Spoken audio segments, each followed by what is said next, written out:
So today's topic is our limitations of business environment. Today we will going to do our topic that is limitations of business environment.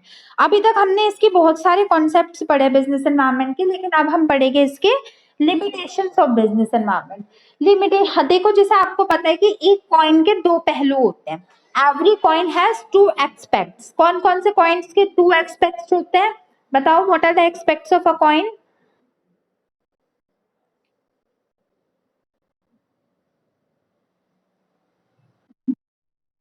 हाँ जी, head and tell. तो भले ही business environment के बहुत सारे फायदे हो, लेकिन फिर भी इसके कुछ डिसएडवांटेज भी होते हैं। और इसके क्या डिसएडवांटेज होते हैं वो हम आज पढ़ेंगे। Limitations of business environment. देखो, पहला इसका लिमिटेशन होता है lack of forewarning of unforeseen events. Lack of forewarning of unforeseen events, इसका मतलब क्या होता है? देखो, it does not predict the future, it does not eliminate uncertainty for the organisation also. देखो, बिजनेस एनवायरनमेंट का काम क्या होता है? उसका काम सिर्फ होता है वार्न करना।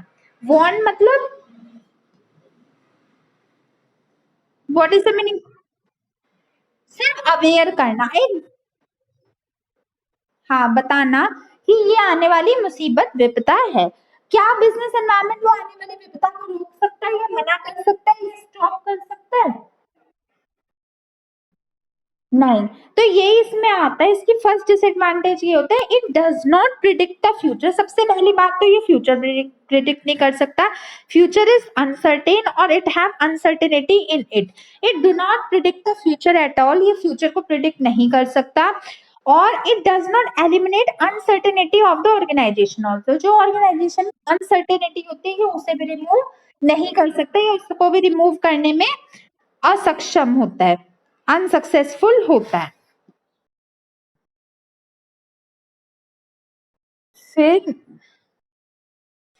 फिर इसके बाद हम देखते हैं, नेक्स्ट पॉइंट होता है इसका, business enterprise sometimes faces events which are unexpected during analysis. जब हम बिजनेस एनालिसिस को कर रहे होते हैं, बिजनेस एनवायरनमेंट का एनालिसिस कर रहे थे, बिजनेस एनवायरनमेंट का हम जब अध्ययन कर रहे होते हैं, तो कुछ ऐसे फोर्सीन इवेंट्स आ जाते हैं या कुछ ऐसी इवेंट्स आ जाते हैं जो हमें पहले से उनके बारे में पता नहीं होता, वो अनएक्सपेक्टेड होते हैं, जिसके बारे में हम अनअवेयर होते हैं, we are unaware about it, है ना? तो environmental analysis, however, should aim at minimizing the frequency and events of the surprises that may attack a business organization. कहने का मतलब ये है कि बिजनेस ऑर्गेनाइजेशन सिर्फ वार्न करता है, ये एलिमिनेट नहीं करता। जो भी आने वाली प्रॉब्लम, जो भी आने वाली कह सकते हैं विपदा, या कोई भी आने वाली कह सकते हैं जो अपकमिंग इवेंट्स होते हैं, इसका काम सिर्फ वार्न करना होता है, सचेत कर दो, लेकिन ये उसको एलिमिनेट नहीं कर सकती। इसके पास ऐसी कोई पावर नहीं होती कि वो आने वाली मुसीबत को रोक दे। बट हाँ, ये बात जरूर है, एक बात बताओ, एक ऐसी कंपनी है जो बिजनेस एनवायरनमेंट को नहीं कंसीडर करती और वो प्रॉफिट को और वो जो अपने आने वाले थ्रेड्स है, जैसे हम रडार इफेक्ट कहते हैं, वो रडार इफेक्ट को नहीं कंसीडर करती। उसके प्लेस में दूसरी एक कंपनी है जो रडार इफेक्ट को प्रॉपरली कंसीडर करती है और वो आने वाले अपकमिंग मिस्टेक्स को देखती है, मतलब आने वाले अपकमिंग चैलेंजेस को कंसीडर करती है। जो एक कंपनी है, कंपनी ए, उसको प्रॉफिट, मतलब प्रॉब्लम तो दोनों के पास है, लेकिन बताओ कंपनी ए के ऊपर ज्यादा इफेक्ट करेगा कंपनी बी को? क्योंकि वो बिल्कुल भी ध्यान नहीं देती। तो लास्ट लाइन पढ़ो, लास्ट लाइन का मतलब है environmental analysis however should aim at minimising the frequency and events of surprises. मतलब भले बिजनेस एनवायरनमेंट कंप्लीटली तो एलिमिनेट नहीं कर सकती, बट अगर कोई बंदा बिजनेस एनवायरनमेंट के टच में रहता है तो वो अपनी कंपनी में आपके जो लॉसेस होते होंगे या जो थ्रेड्स हो गए या जो विपदाएं हो गए, जो प्रॉब्लम होगी या अपकमिंग सरप्राइजिंगली इवेंट्स हो गए, उनकी फ्रीक्वेंसी को कम कर सकता है। एक बात बताओ, एक जगह अर्थक्वेक आया 0.01 का, ठीक है, और दूसरी जगह अर्थक्वेक आया 7.8 का, कहाँ पे इफेक्ट ज्यादा होगा? हाँ, तो यही बात है ना, वही बात है, ये बस फ्रीक्वेंसी होती है, जैसे अर्थक्वेक की फ्रीक्वेंसी, तो इसमें भी यही चीज होती है, बस फ्रीक्वेंसी को कम करने में हेल्प करती है बिजनेस एनवायरनमेंट की अपकमिंग चीजें, वरना अटैक तो होगा ही होगा। Clear? Next second one is no assurance as to organisational effectiveness, मतलब ये ऑर्गेनाइजेशनल की इफेक्टिवनेस को भी एश्योर्ड नहीं करती, फिक्स नहीं करती. It does not ensures organisational effectiveness, it acts only as an input in the strategy development and testing. ये ऑर्गेनाइजेशन के इफेक्टिवनेस को भी नहीं कंसीडर करती, नहीं डेवलप करती. इसका मतलब ये सिर्फ एक इनपुट का काम करती है कि तुम स्ट्रेटेजी डेवलप कर लो. भाई अगर तुम अपनी कंपनी के प्लान्स एंड पॉलिसीज बना रहे हो, तुम बिजनेस एनवायरनमेंट को कंसीडर करके बना लो, दैट्स इट. इसके अलावा इसका कोई मेन मोटिव या मेन मकसद नहीं होता. इसका मकसद सिर्फ ये होता है कि ये एक इनपुट का काम करती है कि अगर आप कोई चीज प्लानिंग कर रहे हो, आप प्लान्स एंड पॉलिसीज कर रहे हो, तो उसी प्लानिंग में या उसी प्लानिंग को आप आगे भी ले जाओ या आप उस प्लानिंग को बिजनेस एनवायरनमेंट को कंसीडर करते हुए कर लो, बस दैट्स इट. बाकी बिजनेस एनवायरनमेंट का ये काम नहीं होता कि आपकी कंपनी में ऑर्गेनाइजेशनल इफेक्टिवनेस को बढ़ाना है या आपकी कंपनी में ओवरऑल ऑर्गेनाइजेशनल इफेक्टिवनेस को डेवलप करना. This is not the aim of your business environment. Then sometimes managers place unracial faith in the data without thinking about the data. अब ये बात ध्यान से समझना, यही इसका बिगेस्ट डिसएडवांटेज होता है बिजनेस एनवायरनमेंट का. कई बार क्या होता है, जो मैनेजर्स होते हैं वो बिजनेस एनवायरनमेंट पे फुली ट्रस्ट कर लेते हैं, जिसे कहते हैं ब्लाइंड ट्रस्ट. ब्लाइंड ट्रस्ट मतलब अंधाधुन विश्वास, ब्लाइंड ट्रस्ट कर लेते हैं.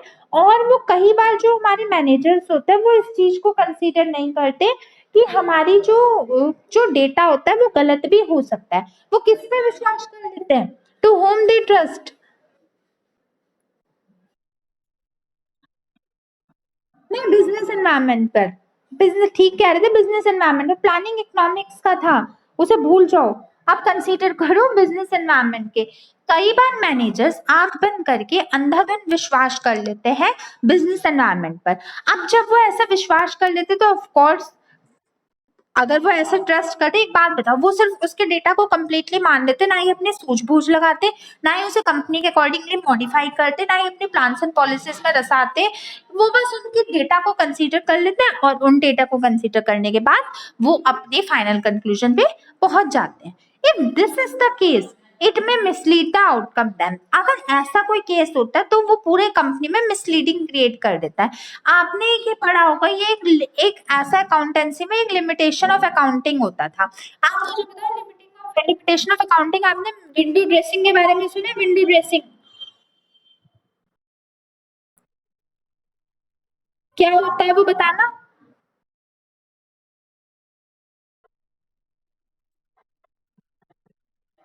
मतलब ये होता है, सही कह रहे हो, कि जो आपकी कंपनी के बैलेंस शीट होते हैं, अगर उसमें लॉस भी हो रहा हो, लायबिलिटीज ज्यादा भी हो, तो ओवरऑल वो छोटी छोटी फिगर्स रख लेते हैं सामने, जिससे कि ये होता है कि आपकी कंपनी की जो रेपुटेशन है वो डेवलप्ड रहे मार्केट में. वही बात होती है आपकी इसमें भी ऑर्गेनाइजेशनल, मतलब ये बिजनेस एनवायरनमेंट का भी एक डिसएडवांटेज में, कि अगर तुम किसी भी तरह बिना अपनी सूझबूझ लगाए, बिना अपनी पॉलिसीज को कंसीडर करते हुए अपनी प्लानिंग्स जो करते हैं वो तुम अकॉर्डिंगली, मतलब वो जो डेटा होता है बिजनेस एनवायरनमेंट का, तुम उस पर अगर ट्रस्ट करते हो, अगर तुम ऐसा करते हो, तो तुम्हारी जो होती है वो वेरीफाई हर बार नहीं होती. हर बार ये बात सच नहीं होती कि जो बिजनेस एनवायरनमेंट ने डेटा दिया वो सही हो सकता है वो सही हो, लेकिन हर कंपनी वाइज वो सेम नहीं होता, बिकॉज प्लानिंग हर कंपनी की डिफरेंट होती है और वर्किंग हर कंपनी की डिफरेंट होती है.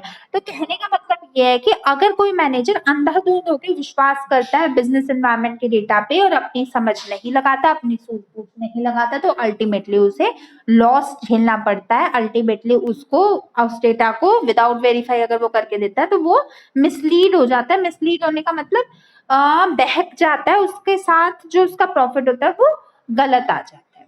समझ गए? ये इसका बिगेस्ट डिसएडवांटेज होता है. Then third one is your not fully reliable. ये भी इसके जैसे ही है, कुछ कुछ सेकंड जैसे ही. Normally people place too much reliance on the information collected through environmental scanning. कई बार लोग बहुत ज्यादा विश्वास कर लेते हैं जो डेटा कलेक्ट होता है एनवायरमेंटल स्कैनिंग के through. They believe a lot in the data collected through environmental scanning. Environmental scanning वाले डेटा पे बहुत ज्यादा ये लोग विश्वास कर लेते हैं. But in practice, it is not when there is overloading of information one is likely to get confused. मुझे एक बात बताओ, बिजनेस एनवायरनमेंट की कितनी सारी फोर्सेस होती हैं, उन सब फोर्सेस की अलग अलग डायमेंशंस होती है, उन सब डायमेंशंस की अलग अलग वर्किंग होती है। अगर कोई पर्सन इस चीज को कंसीडर नहीं करता, या कहने का मतलब, या अगर कोई बंदे को फुली नॉलेज नहीं होती बिजनेस एनवायरनमेंट की, अब मैं हर बार रिपीट नहीं करूंगी कि बिजनेस एनवायरनमेंट की नॉलेज किन लोगों को होती है, किन लोगों को होती है, चलो एक बार कह लो, किन लोगों को होती है fully knowledge business environment? Commerce वाले स्टूडेंट्स को। तो जिनको फुली नॉलेज होती है बिजनेस एनवायरनमेंट की, वो तो कंफ्यूज नहीं होंगे, लेकिन जो अदर साइड्स के स्टूडेंट्स होते हैं वो कंफ्यूज हो जाते हैं, they are likely to get confuse, वो कंफ्यूज हो जाते हैं इन द डेटा, जो भी आपका डेटा होता है उसमें। तो नॉट फुली रियलाइबल का मतलब ये हुआ कि जो हमारा बिजनेस एनवायरनमेंट का डेटा होता है वो समझने के लिए भी एक नॉलेज होनी चाहिए। और इतनी सारी जो हमारे डेटा कलेक्टर्स होते हैं, इतने सारे हमारे डायमेंशंस होते हैं बिजनेस एनवायरनमेंट की, आपकी वो सारी डायमेंशंस में आप कंफ्यूज हो जाओगे। आप मतलब एक मैनेजर कंफ्यूज हो जाएगा अनलेस एंड अनटिल उसके पास एक करेक्ट एडिकेट नॉलेज ना हो उस पर्टिकुलर कंटेक्स्ट की। Is that clear? Last one is absence of strategic approach. इसके ना थोड़े नाम डिफिकल्ट है, तो इसके ना नाम याद कर लेना। जैसे और सबके भी खैर ना नेम तो इम्पोर्टेंट होता है, बट इनके नाम आप जरूरी जरूर याद कर लेना। First one is absence of strategic approach. इसका मतलब हुआ success of any organisation lies in the adventure and strategic risk taking. किसी भी कंपनी की जो सक्सेस होती है वो किस पे डिपेंडेंट करती है? हर कंपनी की सक्सेस डिपेंडेंट करती है आपकी एडवेंचर पे और स्ट्रेटेजिक रिस्क टेकिंग, या आप कितना अमाउंट का रिस्क लेते हो, या आप कितना अमाउंट का रिस्क ले सकते हो। बिकॉज वो मेरी वाली एक वो टैगलाइन बताओ जो मैंने आपको बताई थी।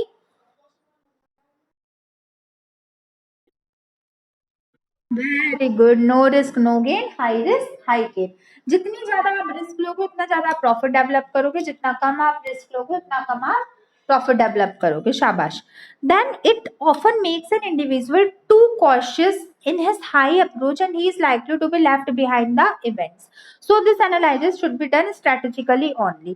वही बात है, हर चीज में नॉलेज ही आ जाती है कि अगर किसी पर्सन के पास किसी चीज की नॉलेज नहीं है, तो वो अगर किसी पर्सन के पास किसी चीज की स्ट्रैटेजिकल डेवलपमेंटल गोल्स नहीं है, तो वो क्या करेगा, वो अपनी हर एक डायमेंशंस में कंफ्यूज हो जाएगा, और बहुत बुरी तरह कंफ्यूज होगा, और उसका जो क्या का होगा, वो उसका जो डेवलपमेंट करना चाहता है वो बिजनेस एनवायरनमेंट से, वो डेवलपमेंट नहीं कर पाएगा, और अल्टीमेटली उसकी कंपनी को लॉस ही होगा। मतलब it must be done strategically, मतलब ये होता है कि आपको बिजनेस एनवायरनमेंट करने के लिए आपको बिजनेस एनवायरनमेंट स्ट्रेटेजिकली ही करना चाहिए, स्ट्रेटेजीज बना के ही करनी चाहिए। मतलब आपके पास फुलर नॉलेज ही होनी चाहिए। अगर आपके पास फुलर नॉलेज नहीं होगी तो आप कंपनी में डेवलपमेंट नहीं कर पाओगे, या आप अपनी कंपनी में डेवलपमेंट नहीं कर पाओगे। क्लियर?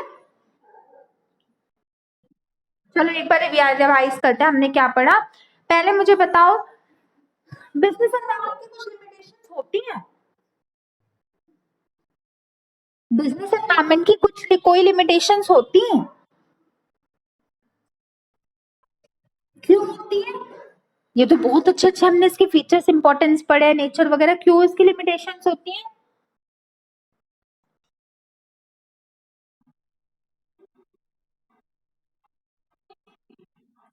वो तो है ना।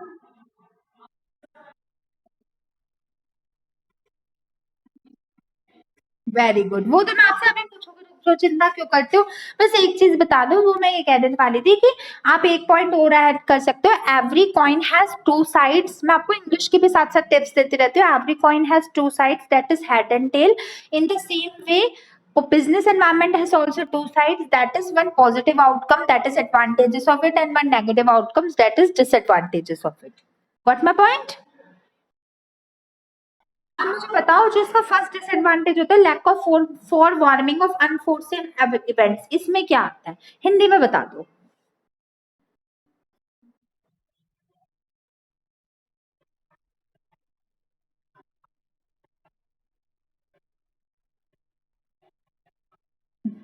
Very good. हाँ मतलब इसको रोक नहीं सकते। हाँ भले जो कंपनी कंसीडर करती है बिजनेस एनवायरनमेंट को, उसकी फ्रीक्वेंसी तो कम होगी अफेक्ट होने की, लेकिन फुली एलिमिनेट नहीं कर पाते। Very good.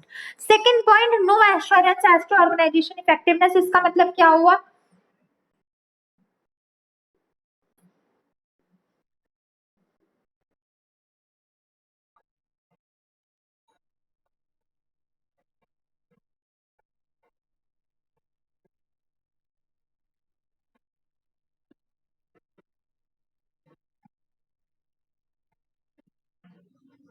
हाँ, कि अब फुली ट्रस्ट बिजनेस एनवायरनमेंट पे भी करना सही नहीं है। उसको सुनो, लेकिन अपने अकॉर्डिंग ढाल लो, अपने अकॉर्डिंग मॉडिफाई कर लो। सुनो तो जरूर, सुनो सबकी, बट अपने अकॉर्डिंगली ढाल लो। Very good. Third, not fully reliable, इसका क्या मतलब हुआ?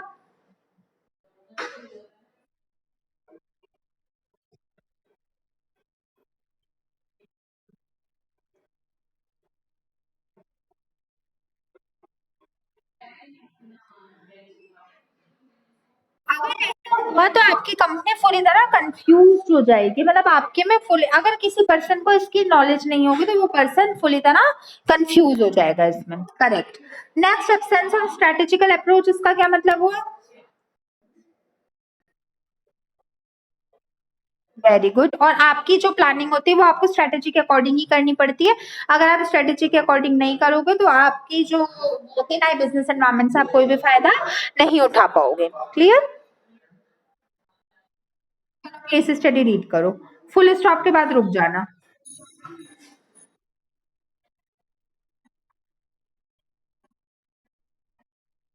माया फैशन लिमिटेड एक ऐसी कंपनी है जो न्यू कमर्स को, न्यू न्यू टैलेंट को, फ्रेश टैलेंट को अपॉर्चुनिटीज देती है जॉब के लिए।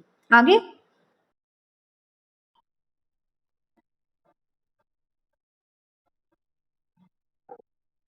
उसने एक ऐसे मैनेजर को जॉब दे दी जो अनएक्सपीरियंस्ड था, जिसके पास एक्सपीरियंस नहीं था बिजनेस एनवायरनमेंट को एनालाइज करने का।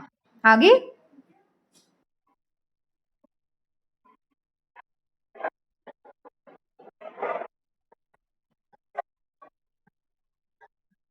मतलब उसने जो डेटा तो कलेक्ट किया लेकिन वो उसको मिस इंटरप्रेट कर गई, मतलब उसने जो कुछ समझा वो डिफरेंट तरीके से उसे इंटरप्रेट कर दिया, जिसकी वजह से माया को बहुत ज्यादा लॉस झेलना पड़ा। मतलब माया कंपनी एक फैशन लिमिटेड की कंपनी है, उसने न्यू कमर्स को चांस देती है जॉब का, उसने एक ऐसे मैनेजर को अपॉइंट किया जो अनएक्सपीरियंस्ड था, और वो उसने आया और उसने मिस इंटरप्रेट कर दिया फुल डेटा को, जिसकी वजह से माया को लॉस झेलना पड़ा। चलो फर्स्ट क्वेश्चन का आंसर दो, why Maya suffer a loss?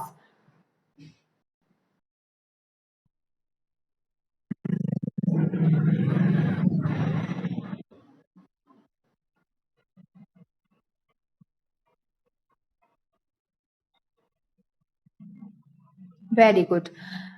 इसका आंसर हो जाएगा Maya suffered a loss due to his manager who was unexperienced, who have collected although collected the data but misinterpreted it wrong. Right. Second is, what is demerit of business mention environment mention here? कौन सा demerit mention किया गया है यहाँ पे?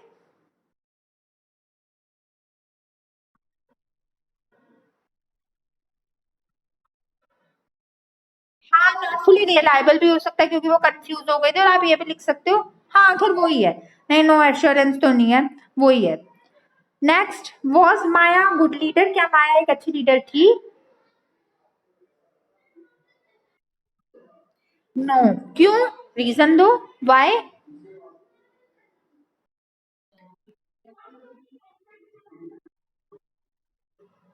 नहीं, बात ये है कि although it is very good to give the chance to the newcomer, this is a good habit that so that newcomer can get a chance, but this is wrong to fully trust the newcomer. You have to guide it, you have to direct him or her, you have to direct her so that she can be able to achieve the goal according to your desire. तुमने ठीक किया, नए को experience को दे दिया, but तुम्हें अपने supervision में काम करवाना सिखाना चाहिए उन लीडर्स को। अगर तुम ऐसा नहीं करोगे तो फिर तो वो लॉस क्रिएट करेंगे ही करेंगे। क्लियर?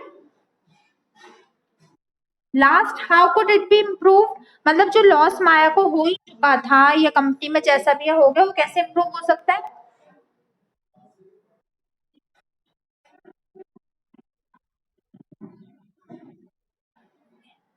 एक बार फिर बोल दो, इफ माया। हाँ, हाँ, ठीक है. If it started giving training section to the newcomers and if she allow them to do the work under her supervision, अगर वो अपने supervision के अंदर तक उनसे काम करवाए तो उसका जो लॉस है वो रिमूव हो जाएगा. Very good. क्लियर है आज का टॉपिक? स्क्रॉलिंग पर कोई डाउट हो तो. Okay, bacha. Then that's all for today.